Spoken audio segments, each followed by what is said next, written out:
ജീവിതത്തിൽ പ്ലാനിങ് ഇല്ലാത്ത ഏതെങ്കിലും മനുഷ്യന്മാരുണ്ടാവുമോ? എല്ലാവർക്കും ഓരോ പ്ലാനിങ് ഉണ്ടാവും അല്ലേ? അതുപോലെ തന്നെയാണ് നമ്മുടെ ഇന്ത്യ ഗവൺമെൻറ്റിനും നമ്മുടെ രാജ്യത്തെ സംബന്ധിച്ച് ഒരു പ്ലാനിങ് ഉണ്ടായിരുന്നു. ആ പ്ലാനിങ് കാണാൻ വേണ്ടിയിട്ടാണ് 1950 ഒരു പ്ലാനിങ് കമ്മീഷൻ രൂപീകരിച്ചത്. ഇന്ത്യയുടെ പ്ലാനിങ് കമ്മീഷൻ നിലവിൽ വന്നത് 1950 India's planning commission was existed in 1950.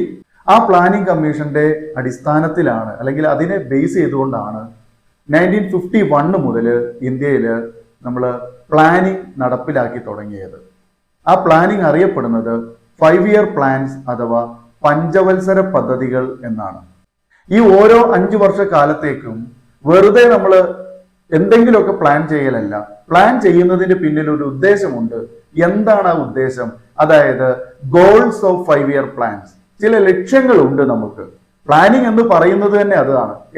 ചില ലക്ഷ്യങ്ങൾ നേടാൻ വേണ്ടി മുൻകൂട്ടി തയ്യാറാക്കിയ രീതിയിൽ അല്ലെ നമ്മുടെ വിഭവങ്ങൾ പങ്കിടുന്ന പ്രക്രിയക്ക് പറയുന്ന പേരാണ് പ്ലാനിങ് ആണല്ലോ. എന്തൊക്കെയാണ് പ്ലാനിങ്ങിന്റെ പ്രധാനപ്പെട്ട ലക്ഷ്യങ്ങൾ എന്ന് പറയുന്നത്? ഗോൾസ് ഓഫ് 5 ഇയർ പ്ലാൻസ് എന്തൊക്കെയാണ് അത് നോക്കാം. ഒന്ന്, എക്കണോമിക് ഗ്രോത്ത് ആണ്. സാമ്പത്തിക വളർച്ച എന്ന് വിളിക്കും ഇക്കണോമിക് ഗ്രോത്ത്. രണ്ടാമത്തേത് മോഡേണൈസേഷൻ ആണ്, ആധുനീകരണം അഥവാ ആധുനിക വൽക്കരണം. മൂന്നാമത്തേത് സെൽഫ് റിലയൻസ് എന്ന് വിളിക്കും.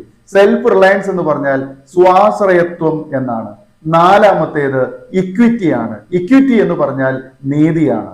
5 ഇയർ പ്ലാൻസിന്റെ ഗോൾസ് എന്ന് പറയുന്നത് modernisation, economic growth, self Reliance and equity. ഇത്രയും കാര്യങ്ങൾ നിങ്ങൾക്ക് മനസ്സിലായി എന്ന് വിചാരിക്കുന്നു. ഇതുമായി ബന്ധപ്പെട്ട് കൂടുതൽ കാര്യങ്ങൾ അറിയാൻ നമ്മുടെ ചാനൽ ഒന്ന് വിസിറ്റ് ചെയ്യുക. Okay, thank you so much for watching.